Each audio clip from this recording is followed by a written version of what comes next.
Ini adalah This is dari Cryptomology episode yang ke-25. Stay tune.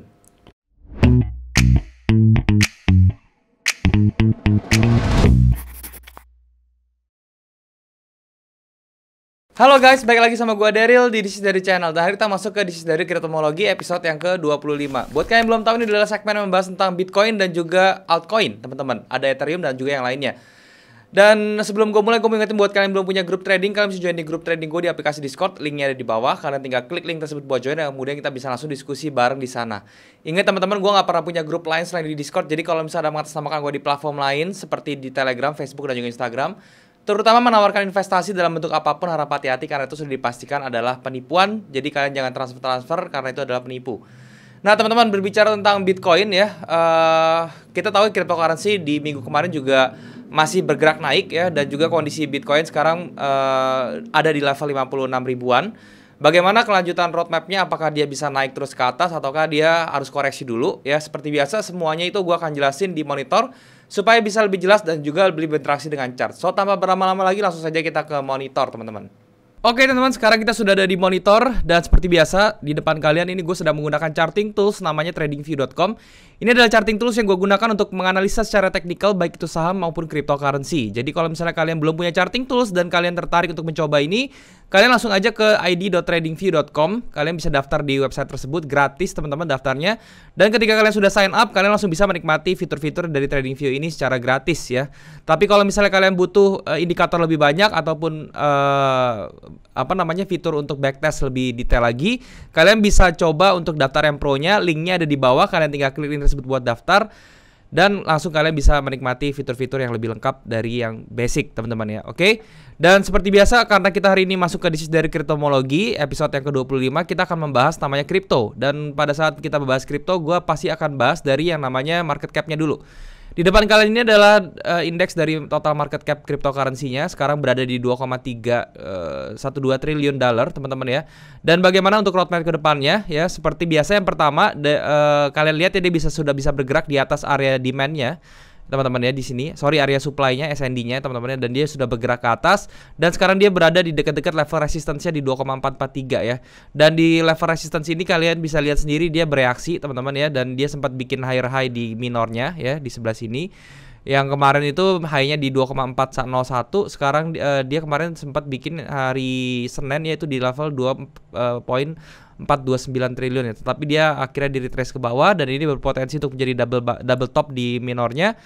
Dan ya, ini karena di dekat resistance kita perlu berjaga-jaga ya teman-teman ya. Kita lihat apakah dia bisa break ke di atas 2.443. Jadi itu adalah patokannya 2.443. Kalau misalnya dia bisa break di atas itu dan bahkan bisa break di atas 2.572, itu maka jalur bullishnya sudah mulai terlihat ya. Dan ini maka primary trend yang barunya akan terbentuk ya. Kalau misalnya seperti ini, kalau misalnya kita lihat ya, ini adalah primary trend pertama, kemudian dia retracement atau koreksi, kemudian dia bisa bikin primary trend kedua, targetnya 3 triliun teman-teman ya. Itu adalah the next market cap target yang jangka panjangnya seperti itu ya, 3 triliun.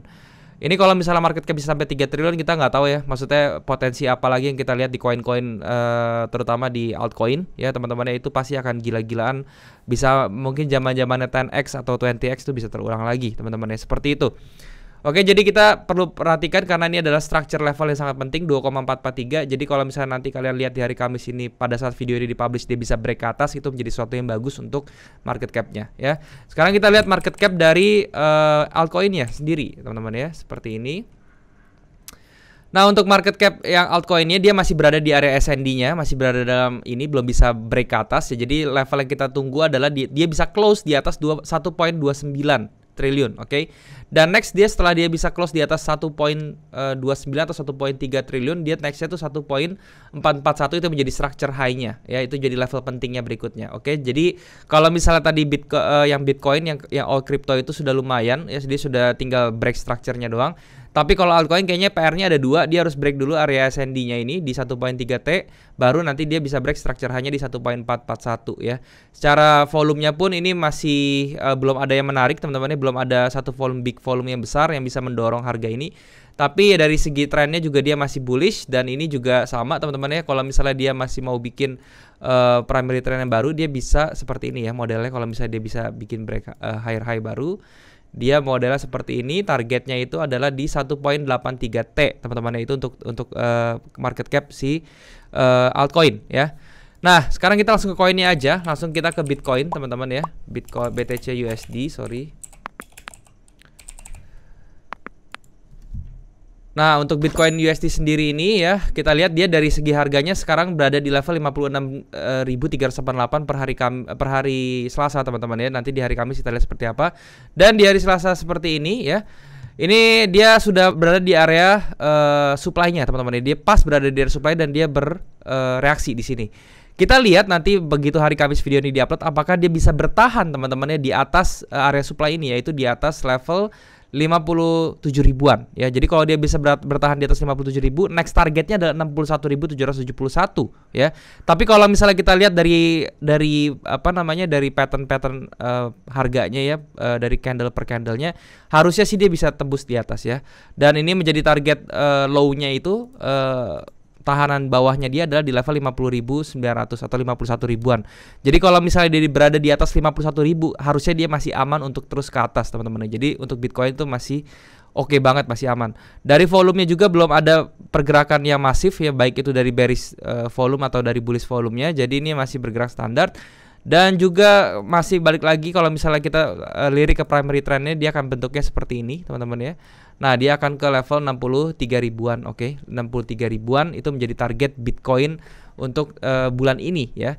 Kalau misalnya dia bisa close di 63.000 atau bahkan di 65.000 sampai 75.000, berarti tahun ini angka-angka yang disebutkan seperti 75.000 maupun 100.000 itu masih bisa terkejar lagi ya untuk Bitcoin seperti itu. Jadi kita perhatikan nanti hari Kamis itu bisa dia bertahan di atas 57.000 atau dia malah ke bawah seperti itu ya. Tapi ingat kalau misalnya dia masih bertahan di atas 51.000 itu masih aman untuk Bitcoin. Nextnya ada Ethereum ya, kita bahas. Nah, untuk Ethereum ini sendiri dia juga masih berada di area SND ya, dan di sini dia ketahan teman-teman ya. Dia lihat dari pergerakan harganya, dia sempat di retrace ke bawah terus kemudian di bullish lagi ya, dimakan lagi sama buyernya. Kemudian di hari Selasa ini dia sempat di retrace tapi dia ada rejection ke atas. Ini pertanda bagus untuk si Ethereum. Level yang perlu diperhatikan adalah 3.679 atau 3.680, itu harus di break ke atas. Jadi nanti kalau Kamis kalian lihat dia bisa di atas itu, maka target selanjutnya adalah 4.000 langsung teman-teman ya. Jadi 4.000 itu menjadi the next level atau bertepatan dari area supply dan juga structure high-nya teman-teman ya, seperti itu. Alangkah baiknya minggu ini dia bisa atau bulan ini dia bisa close di atas 4.000 teman-teman ya. Jadi kalau misalnya bulan ini bisa di atas close 4.000, itu target berikutnya itu adalah di higher high-nya, yaitu di level 5.000-an atau 4.900 ya. Itu menjadi 1:1 atau AB sama dengan CD-nya, patternnya si Ethereum US dollarnya.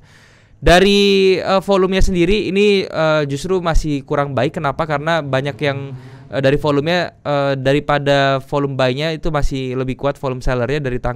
Sejak tanggal 5 September sampai sekarang itu volume sell-nya masih lebih kuat. Tetapi kita lihat ya, ini perlahan-lahan mulai ditutup teman-teman ya. Jadi kalau misalnya nanti dia masih sudah bisa bergerak di atas 4.000, ini volume sell-nya sudah ketutup semua dan itu buyer semua yang masuk nantinya. Oke, untuk Ethereum seperti itu ya. Kemudian berikutnya kita lihat XRP teman-teman. Nah, untuk XRP ini sendiri dia juga masih berada di area SND, supply and demand-nya, dan dia sempat break ke atas tapi dia di reject lagi ke bawah, dan dia berada di minor SND-nya di sebelah sini yang bertepatan di harga sekitar 1.06 ya, dan di situ lihat ya ada rejection dan dia juga terconfluence dengan exponential moving average-nya. Jadi targetnya masih up ke atas, yaitu di level 1.3 teman-teman. 1.3 ini menjadi level yang harus dicapai oleh XRP kalau misalnya dia masih mau break ke atas. Dan final targetnya itu nanti di 1.55 untuk jangka waktu 1 bulan ke belakang ini. Jadi kalau bulan ini kita expect-nya dia bisa close di level 1.55 ya. Karena memang XRP sendiri kalau dia sudah bisa di 1.55 ini targetnya langsung ke structure high-nya sebelumnya itu di $2 lah ya. $2 dengan target akhir tahun $4 untuk XRP seperti itu. Oke, dari volumenya sendiri dia belum ada volume ekstrim, masih volumenya sedikit semua. Jadi ini juga masih belum ada tanda-tanda dari segi volume tuh peredaran atau masif dari transaksi yang terjadi di XRP ini belum terlihat ya. Dan kemudian kita lihat Cardano teman-teman ya. Nah, untuk Cardano sendiri dari segi patternnya ini kurang bagus ya, karena dia terus membuat structure low di sini ya, lower low, lower high gitu ya. Dan di sini dia flat marketnya, dan flatnya itu cenderung untuk ke bearish karena di sebelumnya itu dia bearish ya. Jadi ini kita perlu hati-hati untuk si Cardano ini sendiri ya. Jadi dia belum bahkan dia masih belum bisa sampai ke area SND-nya. Ini lagging banget ya Cardano teman-temannya. Jadi nanti kita bisa lihat kalau misalnya teman-temannya sudah naik, dia belum naik sendiri. Ini juga mungkin bisa jadi salah satu inceran ya. Tapi dari segi moving average-nya dia masih aman, masih bullish ya. Tapi dari segi coding, market coding dan juga structure-nya itu kurang bagus karena dia terus constantly bikin lower high teman-teman. Dan sekarang dia bikin base, bikin flat yang tendensinya tentu saja ke bawah. Once dia sudah break base-nya ini ke atas, itu bisa menjadi acuan kalian untuk kalian mulai ambil posisi di Cardano ya. Walaupun secara fundamental Cardano ini bagus sekali, cuman kita mesti mencari timing yang tepat juga untuk dia bisa entry di mana. Untuk SND-nya dia pecahnya tuh di level 2,63 ya, tetapi untuk base kecilnya tuh yang kita tuju itu adalah 2,33. Jadi kalau misalnya nanti Kamis dia bisa bergerak di atas 2,33, itu menjadi pertanda yang bagus untuk si Cardano ini sendiri ya. Nextnya kita coba cek BNB US dollar. Nah, untuk BNB ini sendiri ini juga sama, dia masih belum mencapai area SND-nya di level 467 sampai 500-an. Dia baru berada di daerah minor resistance-nya di level 433-an ya. Tapi kabar baiknya BNB ini membentuk pattern inverted head and shoulder, yang mana kalau dia bisa break di atas 435-an, itu kemungkinan dia bisa mencapai ke 500-an, level 500-an teman-teman ya. Karena itu di situ adalah level area supply and demand-nya. Jadi kita berdoa saja atau kita berharap bahwa inverted head and shoulder-nya ini pecah ke atas dan jadi pattern-nya ya. Kita lihat target minimal dari inverted head and shoulder-nya seperti ini, kita tinggal tarik 1:1. Ya, targetnya itu kurang lebih di 536 ya, bertepatan dengan structure high yang ada di tanggal 5 September. Oke, seperti itu. Itu untuk BNB. Dari volumenya juga masih flat sekali, belum ada volume-volume besar yang masuk untuk si BNB ini ya. Seperti itu. Kemudian kita coba cek ada request, yaitu Shiba Inu teman-teman ya, Shiba Inu USDT. Nah, kalau Shiba Inu sendiri ini kita lihat ya, dari setelah sekian lama dia flat, kemarin pada tanggal 30 September dia mulai merangkak naik dan mulai meledak teman-teman ya Shiba Inu. Dan dia sudah mencapai level tertingginya dan dia ada rejection di sini. Kita tinggal lihat bagaimana reaksi pasarnya tentang si Shiba Inu ini nantinya. Tapi kalau dilihat dari bentuk candlenya sih, dia harusnya sih masih bisa untuk naik satu kali lagi teman-teman ya. Tetapi emang structure yang harus diperhatikan itu adalah level ini aja nih ya. Ini adalah level SND yang perlu diperhatikan. Jadi kalau misalnya dia masih bergerak di atas range ini ya, di range 0,000 sekian 2829 sampai 0,00 sekian 3510, itu adalah range geraknya si Shiba Inu. Kalau dia di bawah level low-nya ini teman-teman ya, yang mana di angka yang merah ini 0,00 sekian 2815 ya, ini bisa bertahan di bawah itu kemungkinan bisa retrace sampai ke 0,00 sekian 2072 ya, seperti itu. Jadi ini gue gambarin garis-garisnya seperti ini ya. Nah, ini adalah level-level yang perlu diperhatikan. Ini poin yang garis warna ungu ini masih menjadi level wajar untuk koreksi Shiba Inu. Jadi kalian bisa perhatikan nanti kalau misalnya kalian mau ambil posisi lagi di level ini. Tapi perlu kalian ingat, Shiba Inu ini adalah koin yang memiliki resiko yang sangat tinggi. Jadi kalian harus sesuaikan dengan resiko kalian masing-masing ya. Nah, mungkin itu aja yang mau gue sharing teman-teman. Semoga bisa bermanfaat untuk kalian. Sekali lagi thank you, dan sekarang kita langsung balik ke kamera. Oke teman-teman, jadi itulah pembahasan gue tentang Bitcoin dan juga cryptocurrency lainnya. Semoga apa yang gue sharing di sini bisa bermanfaat untuk kalian ya, terutama buat kalian yang baru mulai untuk trading di cryptocurrency.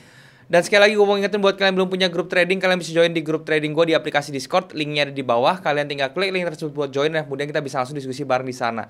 Gue gak pernah punya grup lain selain di Discord. Jadi kalau misalnya mau atasnamakan gue di platform lain seperti Telegram, Facebook, dan juga Instagram, menawarkan investasi dalam bentuk apapun, harap hati-hati karena itu sudah dipastikan adalah penipuan ya. Jadi kalian jangan transfer. Dan juga perlu kalian ketahui teman-teman, gue bukannya financial advisor. Jadi apapun yang gue sharing di sini itu adalah hanyalah pandangan gue sebagai pure trader di cryptocurrency.